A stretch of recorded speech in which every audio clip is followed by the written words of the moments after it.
प्रतिबोधितां भगवतां नारायणेन स्वयं व्यासेन ग्रथितां पुराणमुनिनां मध्ये महाभारतम्.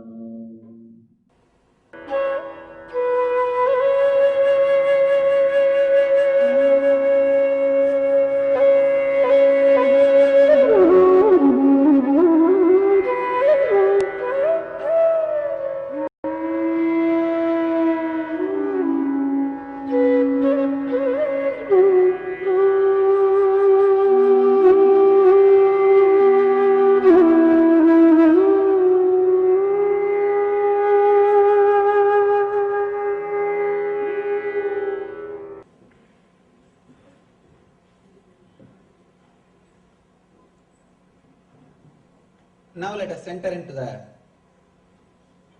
3 layers of engrams. Samskaras.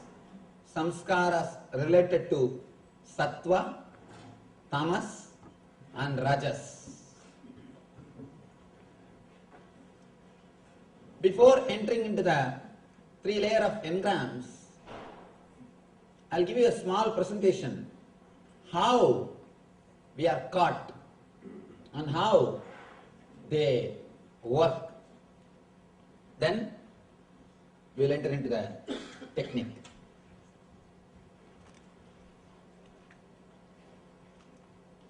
These are our 7 layers of our body. I can say 7 parts of our being. The first thing is physical body, flesh and bones which you are carrying. Next, the pranic layer, the prana, or the prana, vyana, udana, abana, samana, the 5 air movements, air circulation which is happening in your system. Third, mental body, means the inner chattering which is happening in you. Continuously, whether you are sitting or standing or whatever you may do, there is a continuous tape recorder going on inside. Inner chattering. Sometimes you open your mouth and talk, other times you close your mouth and continue to talk. Whether you open your mouth or not, the talking is going on. So, that is what is mental body, the inner chattering. The chanchala, they use the word chanchala, moving, inner movements. Third, the 4th, etheric body. This is the space where emotions are stored. Where? Intense emotions, pain. Usually all our intense emotions are pain. You don't know any other intense emotion. If you know any other intense emotion other than pain, you are a spiritual person. Look into your life. The pain gives you so much intense feeling. When you are depressed or in pain, you can see you are very intense, or your whole mind is centered.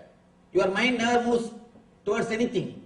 But when you are blissful mood, have you experienced any bliss to that extent, in that depth in which you experience the pain? No. That is why I say, all we know is only pain. All we know is only pain. After this, these 3 bodies cannot be understood intellectually. They are supposed to be experienced spiritually by meditation. Only till these bodies you can understand. See, in the pranic layer is the body filled with all the desires. Mental body is the layer filled with all I should have, guilt. And etheric body is pain. Understand these 3: desire, guilt, pain. These 3, when they are pure, they are called sattva, rajas and tamas. But usually they are not pure. They are mixed with each other.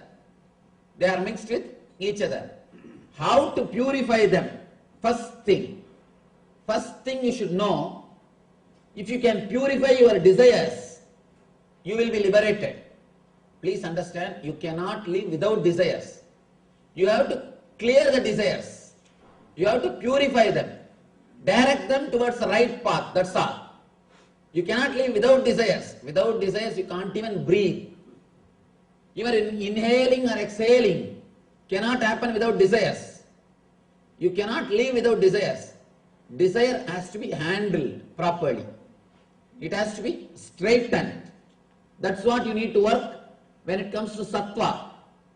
The next, when it comes to guilt, rajas, please understand, all your restlessness is created by that one thought, I should have done that. I should have lived like that. Because I did not, now let me do that. I should have reacted to him like that. That time I did not have that much of intelligence. Now I will teach lesson to him. Now I know how to catch him. Now I know what to do. The restlessness, rajas. The third, pain. Whether it is right or wrong, you know how to make pain out of it.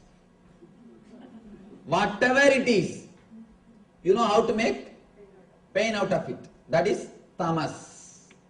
That is tamas. These are the main three layers. Actually, the physical body is handled by these three gunas. You sleep deeply without any dreams. That time you experience the causal body. It is called karana sarira. Causal body means karana sarira. Sarira which you experience at the time of deep sleep. And this too, this is filled with a blissful memory. In Vedanta we call it Anandamaya Kosha. Anandamaya Kosha is cosmic body, and the Nirvanic body, this area is called Atman, or we call Ananda Gandha, where the Atman and your bodies meet, where the energy and matter meets. Visualize a lake which is frozen lake, and below there will be water. The layer in which the water and the ice meets is this layer. Water is energy, ice is matter. At one point both of them meet, and this is the layer where they meet. Anyhow, now you forget about all these things. All these things forget. Just remember these three. That's enough. Because we are going to work only on these three. In the next sessions, Krishna explains, talks about all other things. That time we will understand about all these things. About physical body he has already spoken. Finished. Now he is going to work on these three. About these three only he is talking.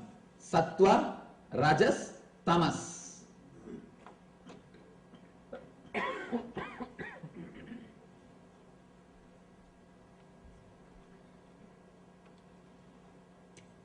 I think I'll make a clear thing. Sattva. Sattva is the second body. Rajas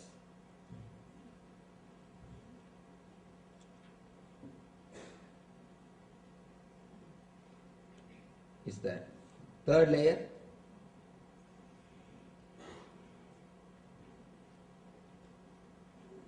Fourth layer is tamas.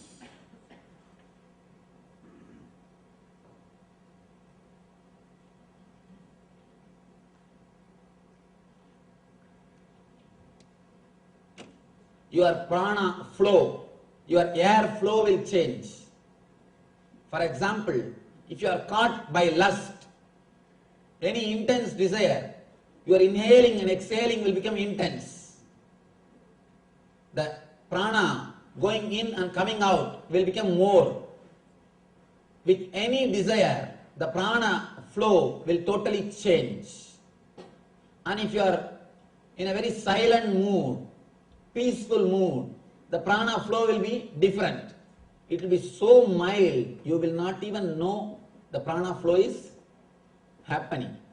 The prana movement is happening. Understand? This pranic sarira is filled with desires. What is the thing which we should learn about sattva, about this pranic layer? First thing, we create self-contradictory desires. Whether you believe it or not, you are God. You are pure consciousness.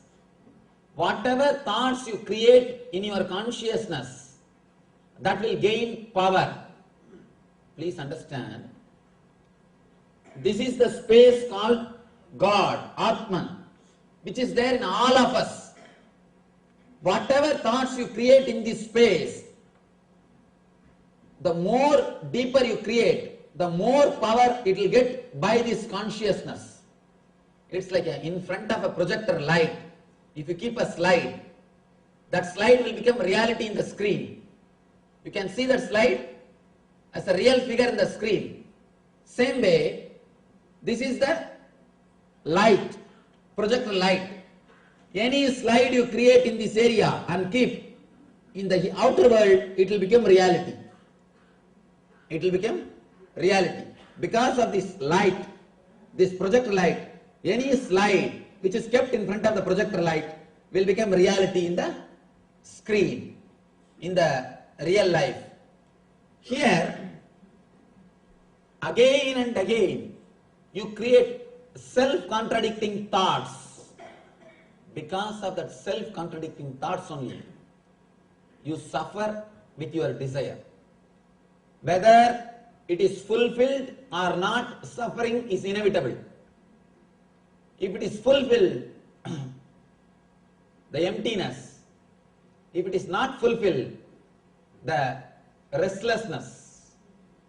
Both the way, you are towards the tamas. Why? Why should we suffer? Because of desires. Please be very clear. First understand the self-contradicting desires. For example, if you want to get rid of headache, and if you create an engram, samskara, I should get rid of this headache, I should get rid of this headache, continuously, unconsciously you will be thinking that word. By thinking that I should get rid of the headache, you will never be able to get rid of headache. Because when you remember that word, you are giving power to the headache also. Please, it's a very subtle subject. It's a very subtle subject. Whatever words you repeat unconsciously in you, that will become reality in your body and in your mind and in the world. Because you have power to give life to any word. For example, one word, if it happens in your mind, let me get up and go. That one word, immediately your body moves, you stand, walk and go. One word can make you do whatever you want. Words which appears in your mind are very important. Very, very important. You need to understand this one basic fact. Words which appear in your mind are mantras. They only show you the way to your life. All the words which appears in your mind put together is your life. Your life is nothing but the words which is used by your mind, all put together. Especially the words which you repeat unconsciously. For example, morning, early morning, when you start brushing your teeth, if you observe, you can see, you will be brushing the teeth, but your mind will be talking something. Especially in the bathroom. When you are taking bath, you will be taking bath, your mind will be talking something. And sometimes you start singing also. If you take cold water bath, automatically song will come. Cold water bath and singing, these two are very closely connected. Automatically songs will come. And you will be just singing. You using some word, uttering some words, talking to yourself. One more thing, in the bathroom you can do whatever you want, nobody is watching. That is why you will be freely talking. Sometimes people even argue in the bathrooms. People even argue in the bathrooms. One person was standing outside. When the wife came out of the bathroom, he asked, with whom you are arguing? No, I was talking with myself. He asked, then why are you arguing? She said, I know what I am talking, don't bother. He asked, talking with yourself I can understand, but arguing with yourself I am not able to understand. Why you are arguing with yourself? She says, you know one thing, I don't accept any stupid logic. That's why I was arguing with myself. I don't accept any stupid logic. You play all the games. You will be continuously talking without even knowing what's going on. And sometimes try to observe. It will be really funny. If you observe, you will understand. You will be almost talking the same words every day when you brush the teeth. If you observe, you can find out. The moment you put the brush in your teeth, in your mouth, you will have the same trend of thoughts. The moment you start taking bath, you will have the same type of thoughts. If you observe, you will understand this. The thoughts which you repeat unconsciously are more powerful than any other words which you use consciously. First thing we need to understand, you are creating so many thoughts, so many samskaras, which is self-contradictory. Self-contradictory means, I should get rid of this headache. When you say that word, when you create that samskara, you remember headache also. You remember headache also.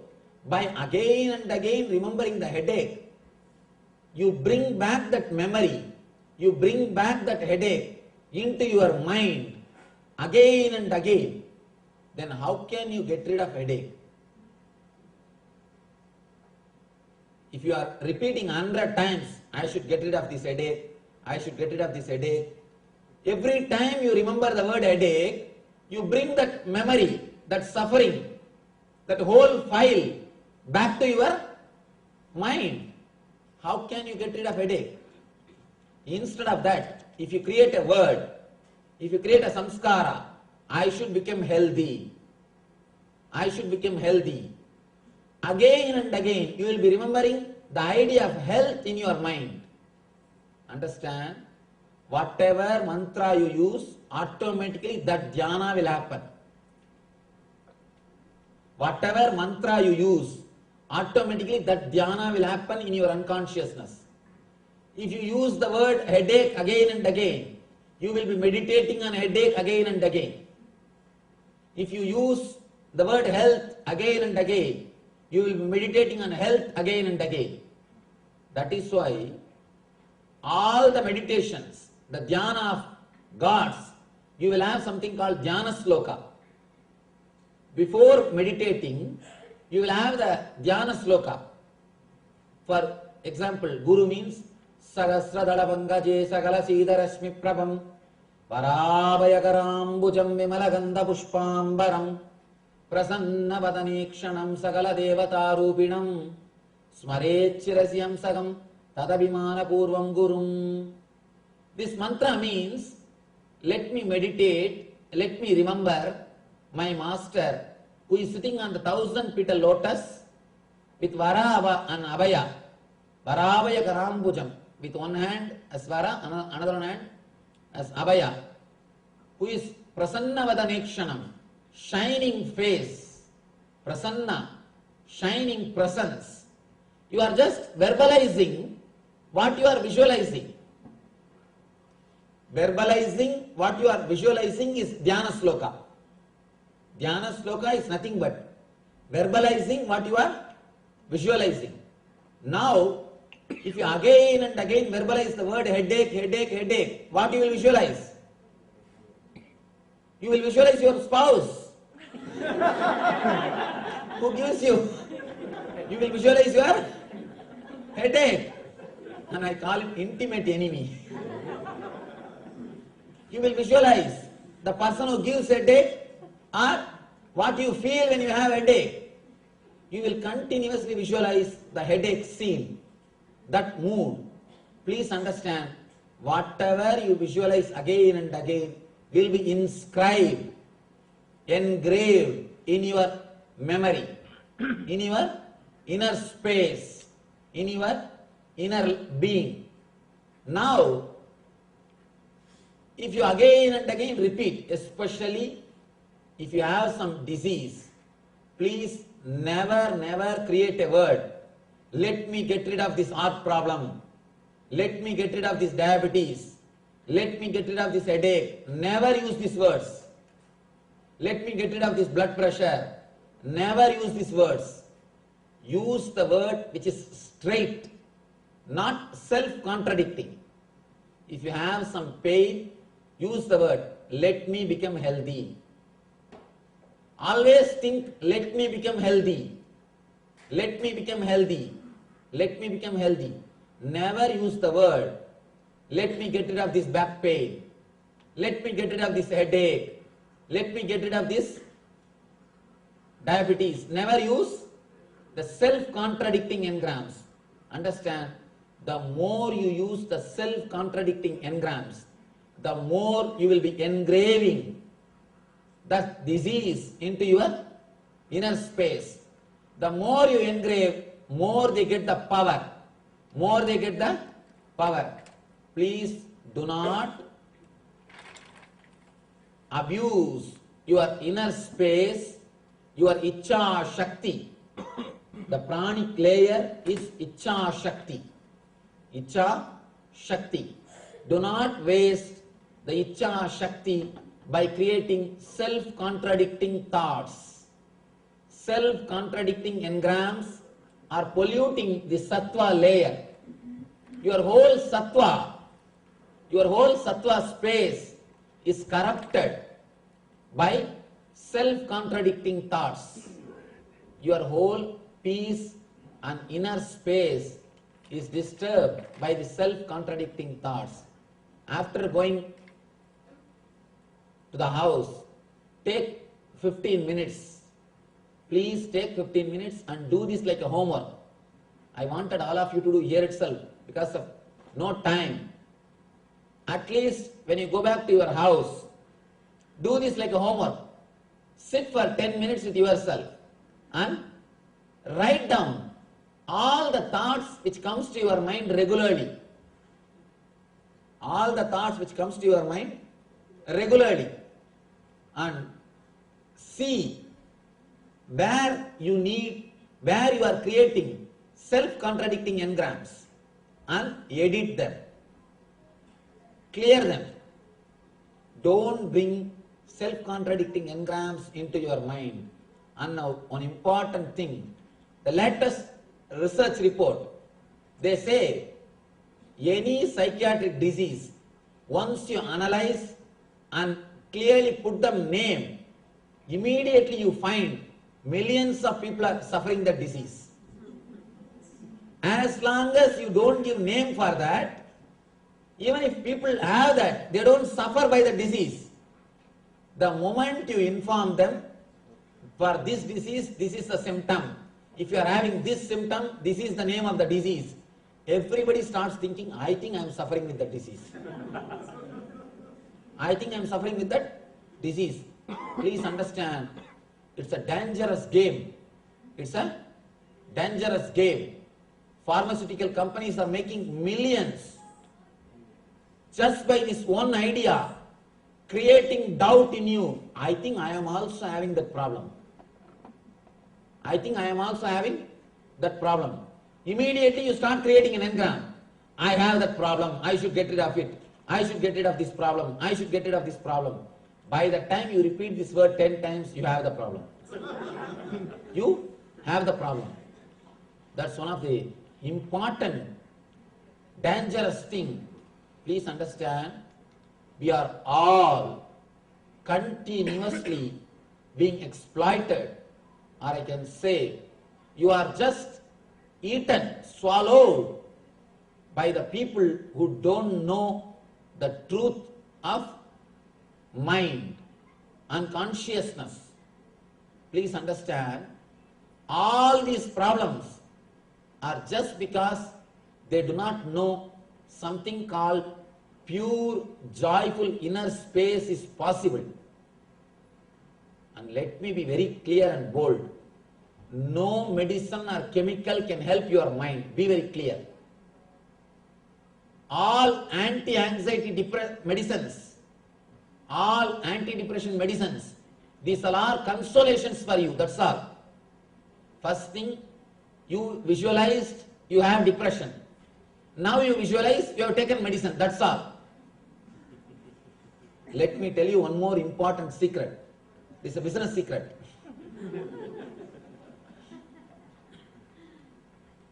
One important thing, many people come to me, Swamiji, I have some black magic, somebody did the black magic to me, some pillis they have done, some sunya they have done, some black magic, somebody has put evil spirit on me, some black magic has been done.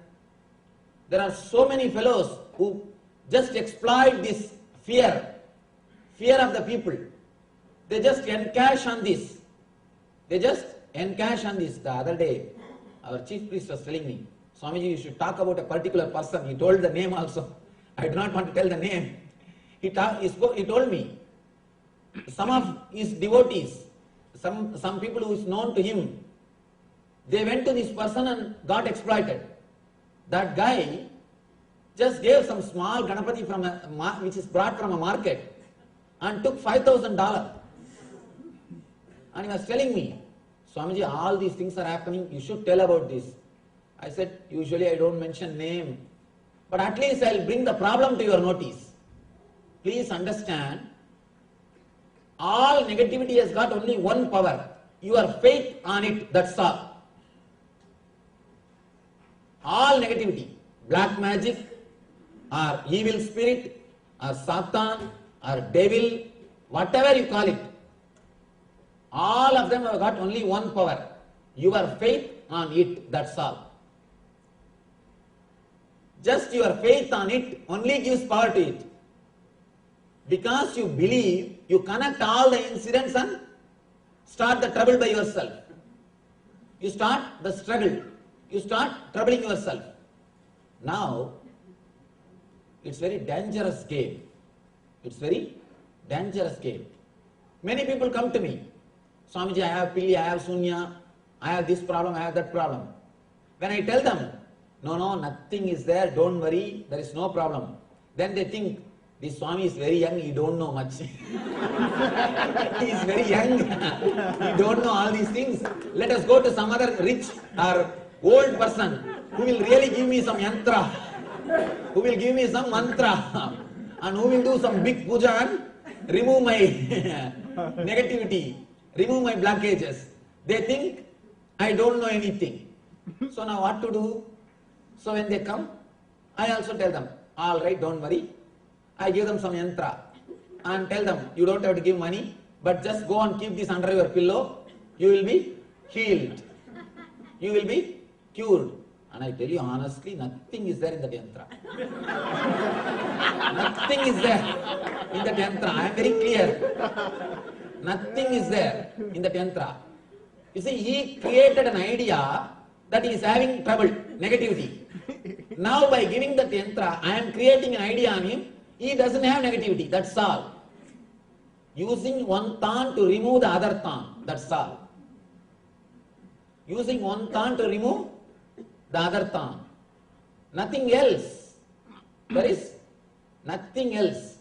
Please be very clear. That is why I always tell people, never think by having this yantra something will shower from your house. From your house, nothing can shower except rats. And except rats, nothing can shower, nothing can fall except rats. Nothing will happen. These are just antidotes for your negative faith. You already created a faith that I have this trouble, I have this problem. Now I am consoling you. And just I am consoling you. To tell you honestly, it is you who created trouble, and now just you are helped to undo the whole thing. Otherwise, all negativity has got only one power, that is your faith on them. Now, you should understand an important thing. See, if that guy takes some money also, it's okay. Money is okay, you can earn it. But he creates an engram in you. He creates a samskara in you, which will kill you continuously. For anything and everything you will run to him. It's almost a slavery. It's almost a slavery. Better to be caught in the hands of ghost than in the hands of the mantravadi. At least ghost will trouble you once in a while. This guy will eat you completely. So be very clear. Never, at least with the ghost you will have only mental suffering. With this guy you will have mental suffering and economical, both suffering. Big problem is, not only he takes the money, he creates a deep engraved memory in you, the fear memory. You start thinking, again and again, even a small sound you hear in the night, you start thinking, I think that mantra is over, now I have to get a new yantra. And I heard these people who do this business, they give you the mantra which, they give you the yantra which needs to be recharged. Which needs to be recharged. After 2-3 months, you have to take it back and you will put it in the recharger and give you. I was just surprised. The rechargeable yantras. And in this country, anything can be sold. All you need is advertisement. All you need is advertisement. Just put anything. All you need is advertisement. And I read an advertisement in the newspaper. One guy standing with a pose, with a blessing pose. And he says that some Atharvana Veda Pandit something. And he goes on giving a big advertisements. I am surprised. Atharvana Veda never speaks about all these things.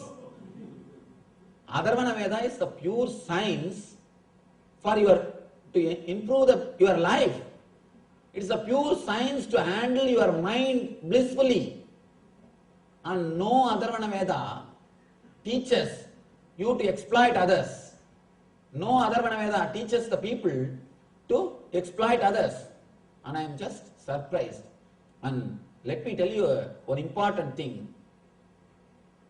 The first sutra of Varahamihira, Jyotish Sutra, the first thing he starts, only a person whose inner space is pure, who is not expecting any benefit or return as in the form of money or in the form of a good name or in the form of goodwill, even a good certificate, only for him the intuition will happen.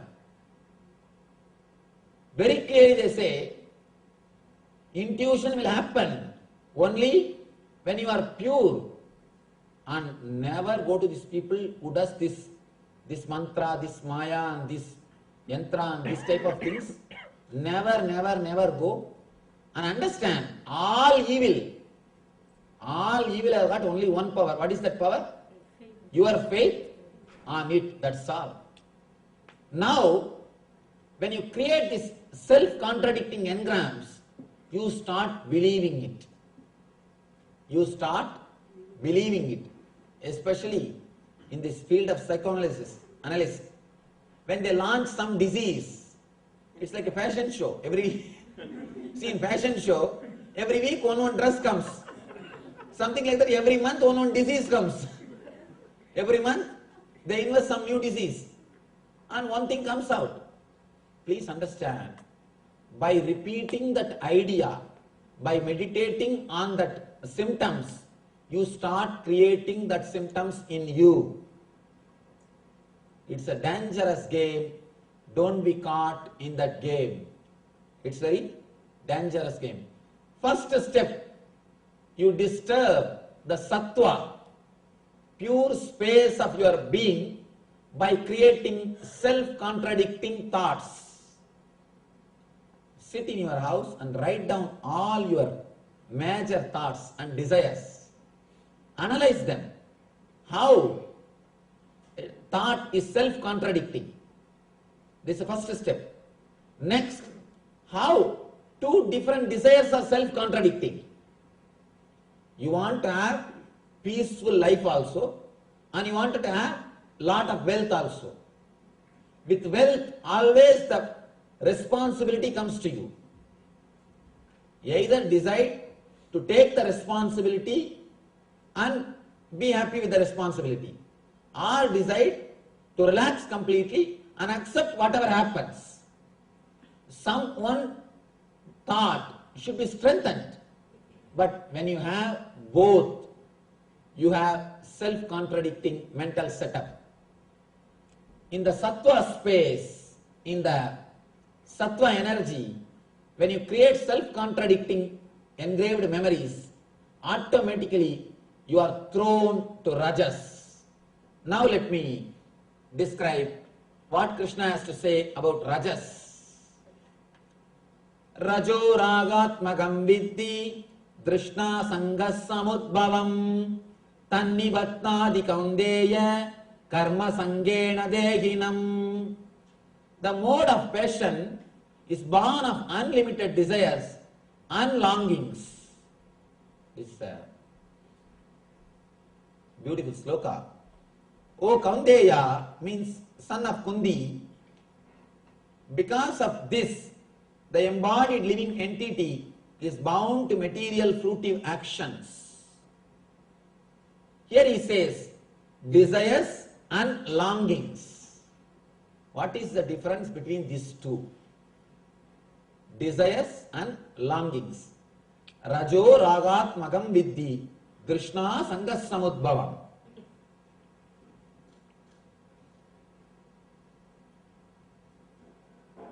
Raga means desire. Trishna means hankering, longing. What is the difference between these two? Here, there are some memories which has got your emotional support, and there are some memories which are inserted in your being by advertisement. Be very clear, advertisement does not mean only by TV or movie. If your father again and again repeats, even that is advertisement. If your mother again and again says, this is right, this is right, this is for you, this is for you, that is advertisement. There are some desires which has got your mental support. You feel this is going to give me the fulfillment. This is my desire. And there are some desires which is sold to you by somebody else. So here, that is the difference between desire and longings. Desire is yours. Longings are supplied to you. Longings are given to you by society. It's a social conditioning. Desires are inborn. It is your very nature. Be very clear. With desire, if you fulfill them, you will feel fulfilled and relaxed. With longings, the moment you fulfill them, you will feel emptiness. This is the difference between desire and longing.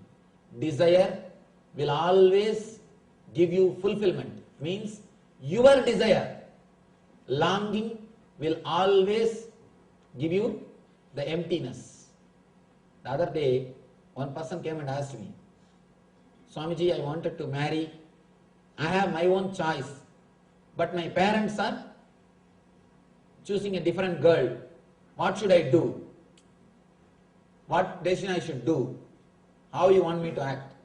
I told him, finally, as the end, all marriages are failure. At least let you marry on your own. At least for if you marry on your own, at least for few years, you will have the satisfaction that you lived your life. You lived your life. In the end, if you marry according to your father's decision, you will blame your father. If you marry according to your decision, you will blame her. Before marriage you are different. Before marriage, your image was different. You showed me a different picture. Now you are showing your original form.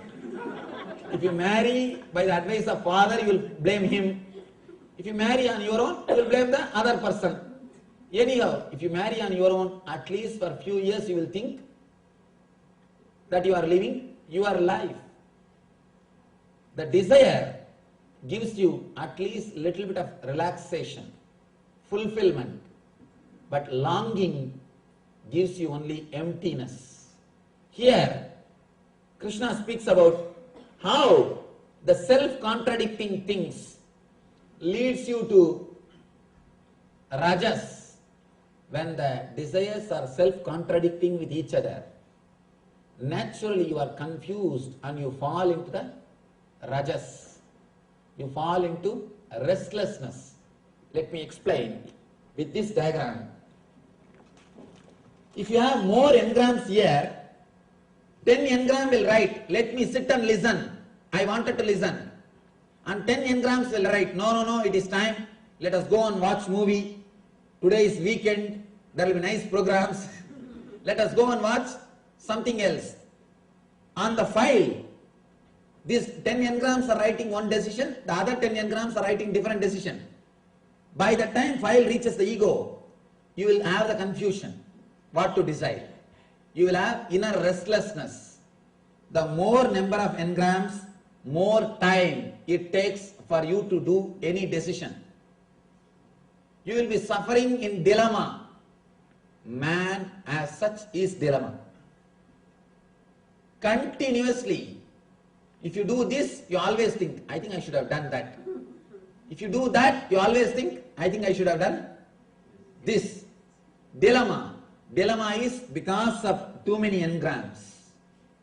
Dilemma is what Krishna calls rajas and restlessness. In the rajas, you will have tremendous anger, violence, and inner restlessness. A person who is caught in the rajas will always be shouting at others, will always have the irritation mood, will always carry poison in his tongue. Poison in his tongue. He will be continuously waiting just to vomit. Just to vomit. The CEOs can never rest. Can never rest. The big problem is they are carrying so much of rajas. And I tell you, once you remove the engrams, you will be able to take 1,000 decisions without getting stressed. Because straight away the file will go to ego. Without much interruption. There will not be 300 table. You don't have to cross 300 table like an Indian government office. And just 2-3 table. One person will write yes, the other person will say whatever the yes, okay, the third will say something, and by the time the file reaches ego, there will not be many signatures or opinions. Straight away you can decide and send the file back. The process is easy. Decision making will be easy. Your time and energy will not be wasted. Tasya nidravi sannibatnadi Bharata. Son of Bharata is addressing the Arjuna. O son of Bharata, know that the mode of darkness, tamas, is born out of ignorance, is the delusion of all embodied living entities. The results of this mode are madness, indolence, and sleep, which bind the conditioned soul. Beautiful explanation for tamas. Let me give you a diagram of tamas. Just understand this one drawing. You will be able to understand the sattva, rajas, tamas. Let us assume the time taken for this process is TC, time taken for conscious process. And time taken for this process is TU, time for unconscious process, TUC. This is TC and this is TUC. Now, if this time is less and this time is more, means more engrams. The more the engrams, this process will take more time. More the samskaras, more time it will take. If this is more, means the TUC is more than TC, means you are in instinct level, animal level. You are in instinct level, animal level, because you will not be able to control your decisions. More the engrams, what decision will come out you don't know. It's like a Pandora box. All these engrams are, samskaras are Pandora box. When you open, what will come out you don't know. What all are inside, you don't know. You are in the level of animal, instinct. Just instinct level, animal. If the TC is equal to TUC,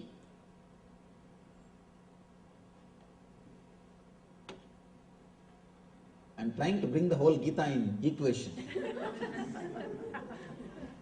If the TC is equivalent to TUC, then how the diagram will be?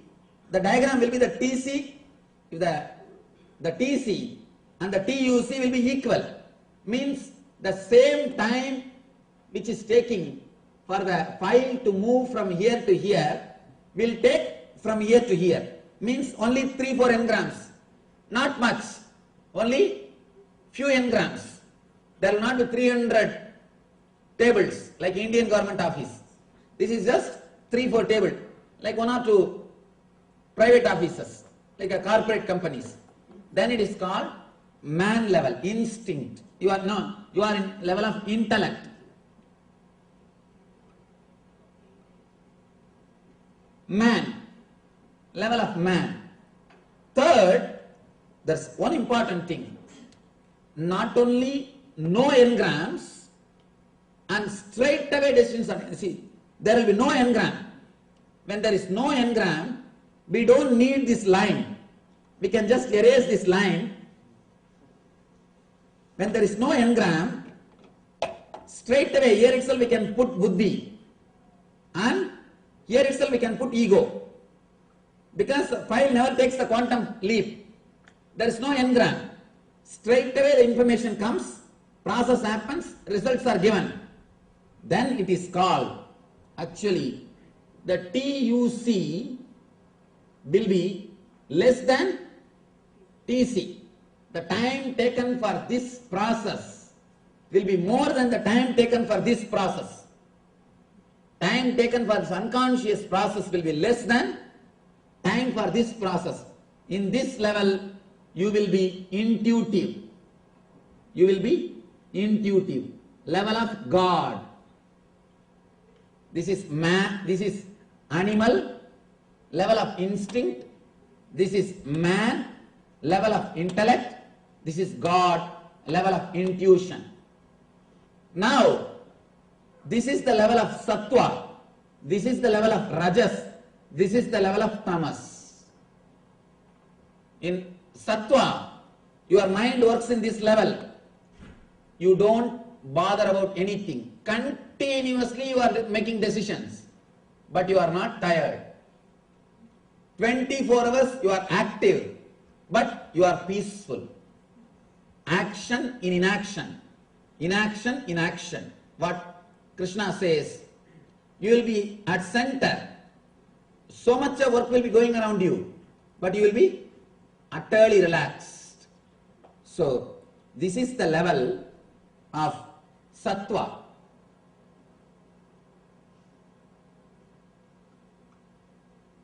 This is the level of rajas. This is the level of tamas.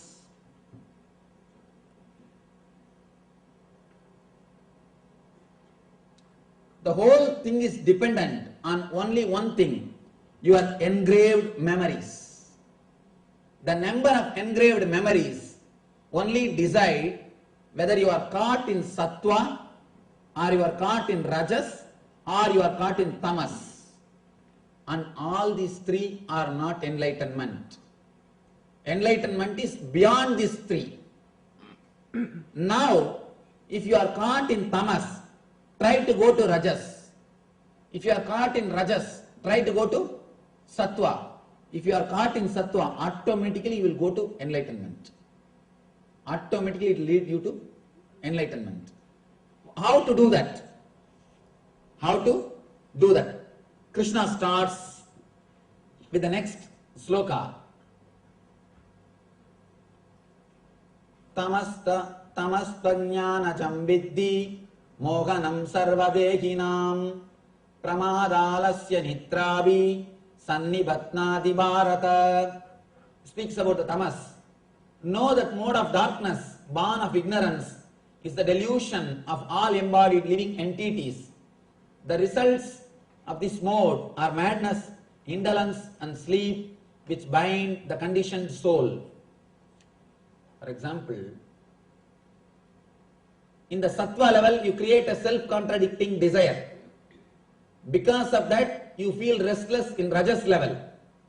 When you feel too much of restlessness, you decide, let me drop all this nonsense, let me sleep, let me not take the responsibility. And you fall into tamas. Understand? Tamas means not only sleep or depression, not taking enough responsibility is also tamas. For example, if you study to become a doctor and you are not practicing, you don't want to practice out of laziness, means you are in tamas. For some other reason, you just don't want to practice. For some other reason, okay. But if you are avoiding out of laziness, you are in tamas. Same way, you did some study and after that, you do not want to fulfill what you took out of laziness, means you are in tamas. Don't drop from anything out of laziness. If you have a spiritual reason and drop, that is different.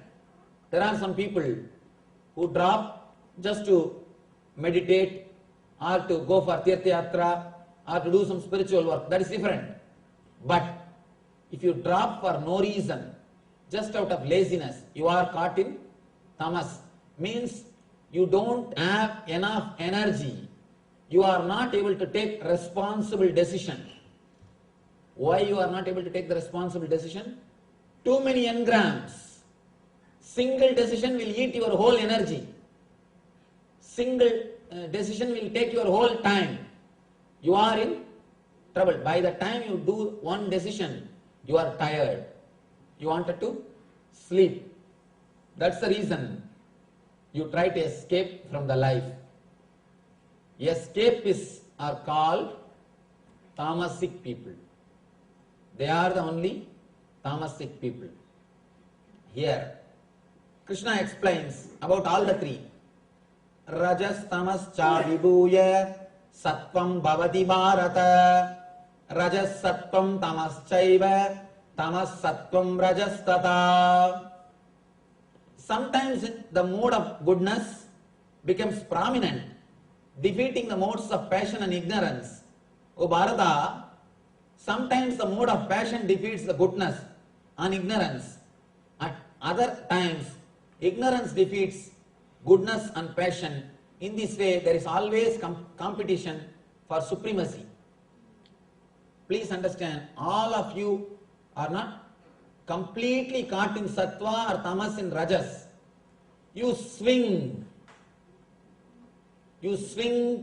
between rajas, tamas and sattva. You go from this corner to that corner to this corner. Sometime, some days, early morning when you get up, you feel so fresh. You feel as if all your questions are answered. All your questions are answered. You are fresh and alive. And you think Now I think I became enlightened. Almost I became enlightened. And everything goes beautiful till evening. Till evening. Suddenly in the evening, again the whole thing starts. You become restless. Next day, again you are in tamas, you don't want to do anything. The mood swings continuously happening. Understand, obesity and mood swings are closely related. Obesity and mood swings are very closely related. When you allow these mood swings, you continuously torture yourself. Torture yourself. Sometimes you are restless, sometimes you are peaceful, sometimes you are in tamas, you don't want to do anything, you want to escape from everything, you just wanted to dump everything and run away. You just wanted to throw everything and run away. You are caught between these three modes of nature. Sometime in the instinct, sometime in the intellect, sometime in the intelligence. Why? Why we have the mood swing? For example, if you collected too many samskaras about a particular thing from the young age, again and again if people teach you, you should not drink, drinking is a sin, all these ideas, you have collected so many engrams about drinking, and automatically you feel tempted to taste at least once. At least once. If you are told once or twice, and you yourself should be made to understand, you see this is bad for health. Never give law, give understanding. Give the understanding behind the law, spirit behind the law. Please understand, if you want to really bring your kids, if you want to really bring them up beautifully, blissfully, give them only understanding. Of course, to give understanding, it needs two things. First thing, you need to be intelligent. Next thing, little patience to sit and explain. Even though it takes little time and energy, always go for understanding. Never give law. Never give just letter. If you just give the letter, law, be very clear, you will exactly do opposite. You will exactly do opposite. And even exact opposite you cannot predict. Even that much you cannot predict. Even though it takes little time and energy, always take little time and bring them up with understanding. People come and complain, no, Swamiji, in the modern time, where is the time? She is also going for job, I am also going for job. Where to tell all these things? Then why did you give birth? Then why did you give birth? Then you should have become Swami like me. Before itself, you should have decided clearly. Be very clear, it really happened. One small kid, he was brought to me by a mother. And mother was telling me, Swamiji, please advise him, he is not obeying my words. Please tell him to obey my words. I was little disturbed and I was not interested in giving that advice. Because I myself never obeyed my mother. And I myself never obeyed. How can I give that advice to her? Advice to that kid? And somehow you know how women are. And when they decide. And she says, no, you have to advise Swamiji. I tried 2-3 ways to escape. She said, no, you have to advise. Finally, no other way. I called the kid slowly and started telling him, please, why don't you listen what your mother says? See, I myself listening. I am listening what she says. Why don't you also listen whatever she says? And you will be surprised. That small boy, he is asking me, Swamiji, she herself is not happy. If I listen to whatever she says, I will also become like her. Why are you asking me to listen? I was just taken aback. What he is asking is truth.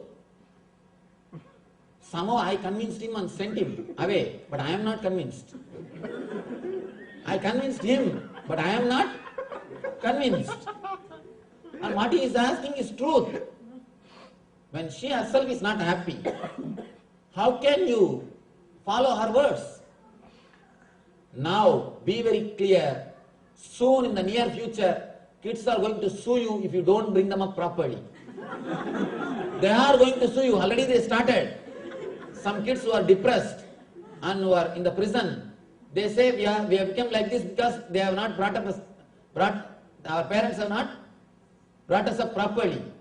They did not do the right job. They did not bring them up. They brought them down. We are not brought up. We are brought down. Be very clear. Before deciding about kids, become enlightened. That's only qualification. Unless you are very clear about guiding, don't plan for kids. Enough. We have enough of people. We have brought so many billions of people on the planet Earth. We are not able to give food for them. We are not able to give medicine for them. We are not able to give shelter for them. Why are you then bringing again and again more and more? Where is the place? And if at all you decide to bring, have enough intelligence to give understanding. Whatever you give in the form of understanding will go and get recorded in sattva layer. It will become intelligence. Whatever you give as a law will go and sit in rajas and tamas layer.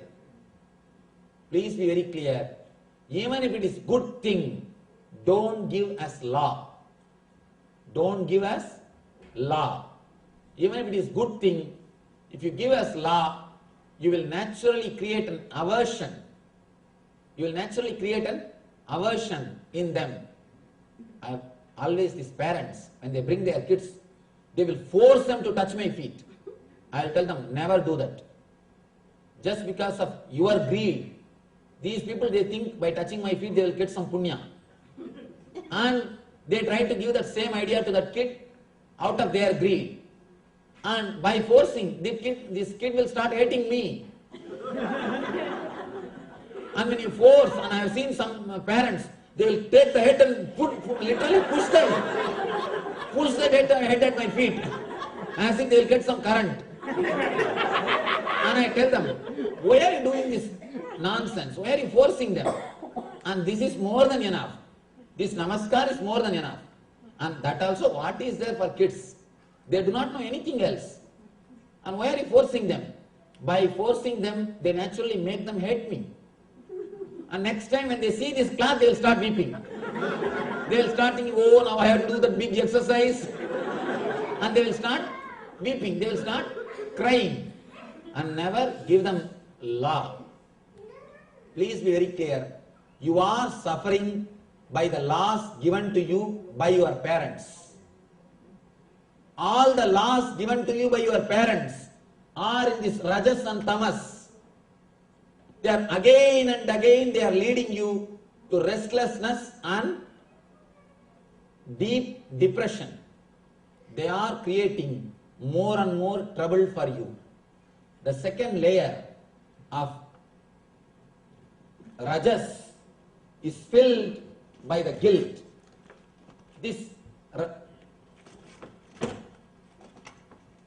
Please understand, this layer of rajas is filled by guilt. This layer is, I should live like that, about future, desire. This layer is, I should have lived like that, past, guilt. Both are two different forms of same energy. This is related to future, this is related to past. Desire is related to future, guilt is related to past. I should have done that plays a major role in your I should do this. The I should do this is decided by I should have done that. So the guilt which is created by the laws which is handed over to you by your elders is only creating hell in your life. And naturally that leads you to tamas. He says antaha. Anta means the end. And simply you fall in the ignorance, end. Krishna beautifully says, Sarvatvareshu dehesmin prakasa upajayate jnanam yada tada vidyat vivriddham sattvamityudaha.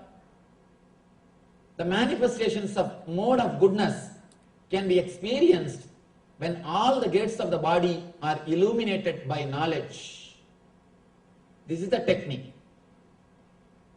All the gates of the body means through what all gates you receive knowledge, you receive information. What all the gates through which you receive information? Eyes, ears, nose, tongue, and touch, the sense of touch, the physical pleasure. These are the five through which you receive information from outside. He says, if you can keep all these five carefully guarded by knowledge, prakasa, guarded by illuminated knowledge, if you put security in all these gates, knowledge is security. Knowledge means what should be taken and what should not be taken. Then you will reside in the sattva forever. You will reside in bliss forever. He says, appoint watchman for all the gates of the body. Now our body is no security system. As on now, in our body there is no security system.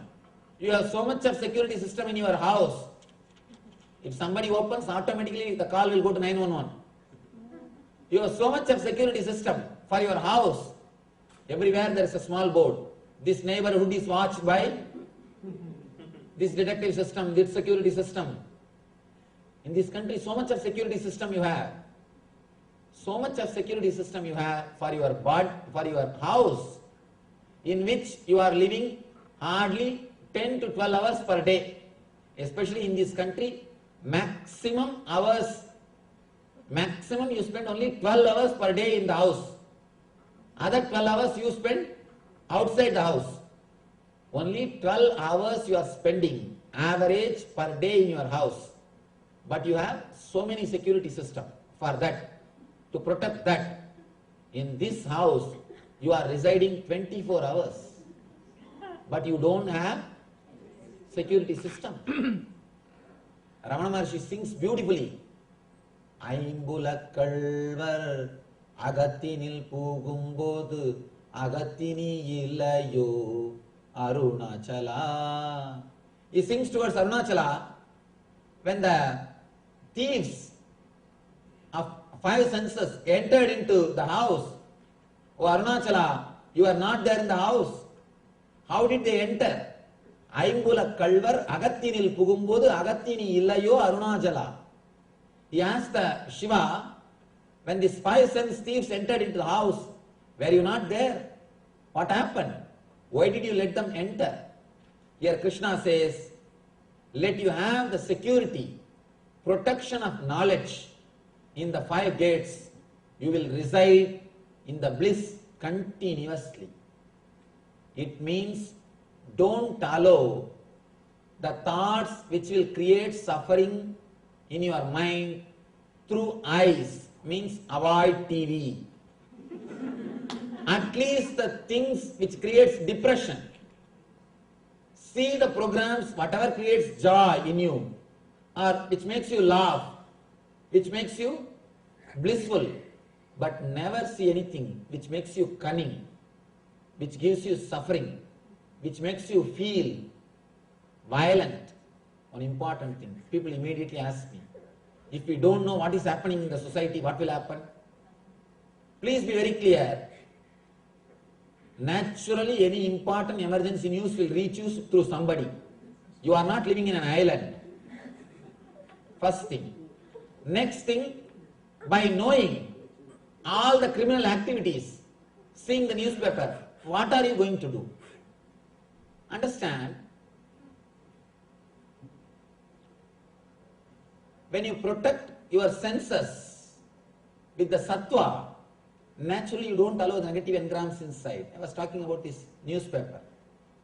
Same thing, same murder, some robbery or some raping or some accident. These are the 4 or 5 things you will see in the newspaper. What only difference? Today it will be LA, tomorrow it will be Chicago, day after tomorrow it will be some other state, day after tomorrow it will be some other country. Only the country or the space in this place will be different. Today it will be LA, tomorrow it will be San Diego, then San Jose, some other state, some California or some Chicago, some place. Instead of every day reading the same thing, you yourself can say, today California, tomorrow Chicago, day after tomorrow San Jose, then Los Angeles. You yourself remember my mind. Why do you want to see and verify? See, if you see, this is the same thing. Same news. Only the city name will be different. And numbers will be little this side, that side. Today it will be 10, tomorrow it may be 5. Day after tomorrow it may be 6. What difference is it going to make in your life? Be very clear. The people who are going to handle that, if they know, that's enough. But by you knowing continuously these type of information, you create engrams again and again, which gives you fear stroke and suffering. If you are continuously reading about kidnap, if one day, 2-3 minutes, if your husband or kid are late, what will happen to your being? And you will be going front and back and front and back. You are so restless. You are so restless. Be very clear. Even if something wrong happens, you will suffer only that day when it happens. But when you have this anxiety, engrams which creates anxiety, every day you will be suffering. And by having this engram, can you stop the happening? If you can stop the happening, then have it, no problem. Then it is intelligence. Whatever can stop the happening is intelligence, nothing wrong. But most of the time, you collect the engrams by which neither you can stop, nor you can do anything. Just you suffer, suffer, suffer. Put yourself again and again and again in rajas and tamas. That is what Krishna says, Sarva dvareshu degesmin prakasa ubajayate jnanam yada tada vidyat vivrittam sattvam. Please do not infuse your consciousness with the thoughts which gives you suffering. Continuously try to add thoughts which gives bliss, which gives peace. We may think, what Swamiji talks, I don't think it is practical. How can we live in the society without knowing what is going on in the world? Be very clear. Knowing what is going on in the world is a disease. Collecting information is a disease. Especially, I am seeing so many TV shows. Just I wanted to see what is going on in the country. The other day, one of our ashramite was telling me, Swami, you should see what is going on exactly in this. It will give you the idea of culture. All trash. The ideas, nonsensical ideas. And the more and more you hear all those ideas, more and more you will start doing it. You will start thinking, that's a lifestyle. Inside your mind you start creating an engram that this is the standard of life. Please do not allow the things which creates these standards in your mind. In your mind. More than 5 minutes I was not able to watch. I just said enough, otherwise I will lose my enlightenment. Traditionally, it is believed that enlightenment can never be taken away. But now I think TV can take it away. TV can take it away. I said it is very dangerous and, and enough.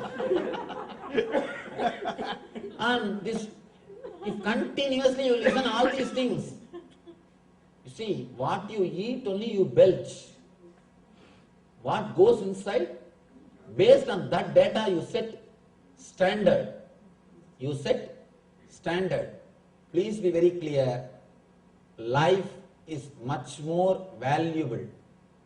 Life is much more valuable. Life is too short to be spent in worrying. Life is too short to be spent in worrying. So do not allow the thoughts which creates low mood, depression in you, especially the Sandhya time. See, in those days, our masters, they know Sandhya means evening.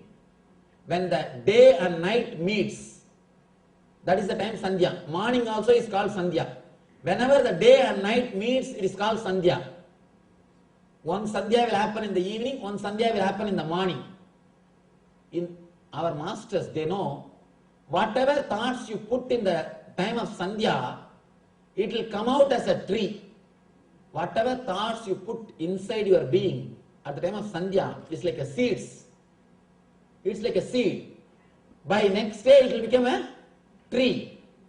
That is why in those days our masters insist, once Sandhya comes, you should spend your time either in temple or doing puja, reading some stotra or meditating, so that these ideas will go inside and they will become tree in your life. Now, the moment it becomes Sandhya, what we will do? Put the TV and cry in front of it. And you are putting all the trash inside, almost like a dustbin. And next day automatically you will have that smell. You will have that smell. Whatever you put inside, that only will come when you speak, when you walk, when you talk, and when you live. Please be very clear. At least Sandhya time, never put any negative engram in you. Never put any negative samskaras in you. Try to protect your all the senses 24 hours.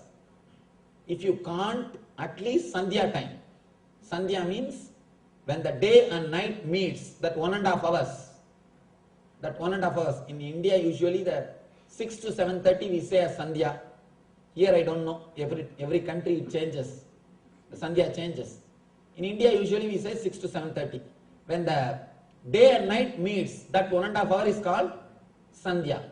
At least Sandhya time, don't allow the negative engrams to enter into your being.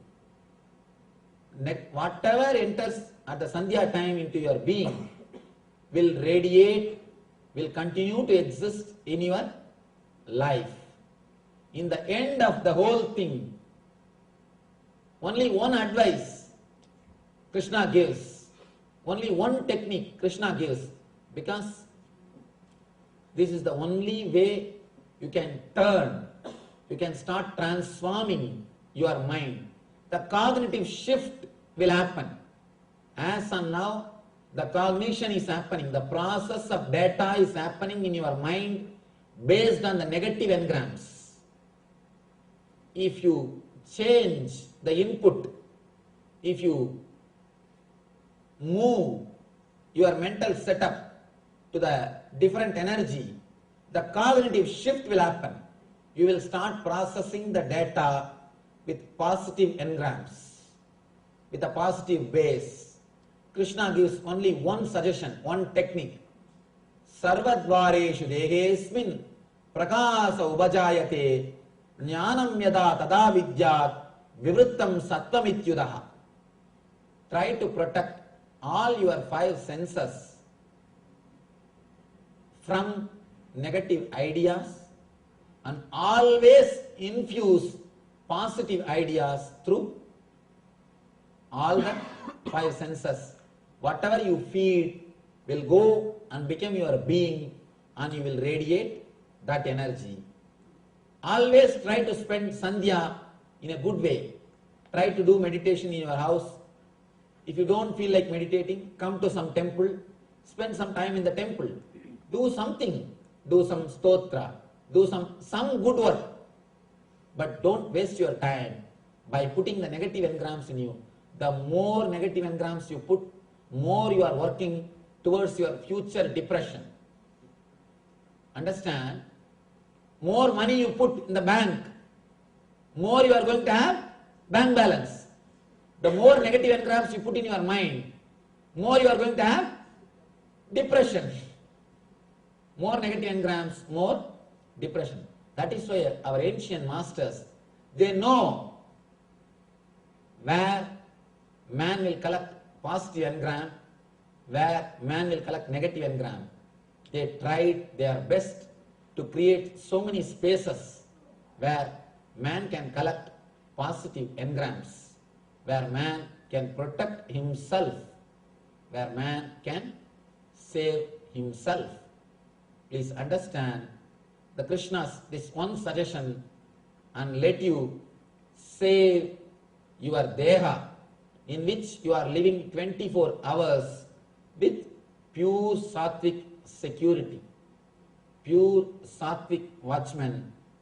By saving that, let you experience bliss. Let us pray to the Parabrahma Krishna, universal consciousness, ultimate energy, to give us all this understanding in our life, to make us all experience the truth which he is teaching, and to let him establish us and make us radiate eternal bliss, Nitya Ananda. Thank you. Vasudeva Sudam Devam Gamsa Chanoramardanam Devagi Paramanandam Krishnam Vande Jagadgurum.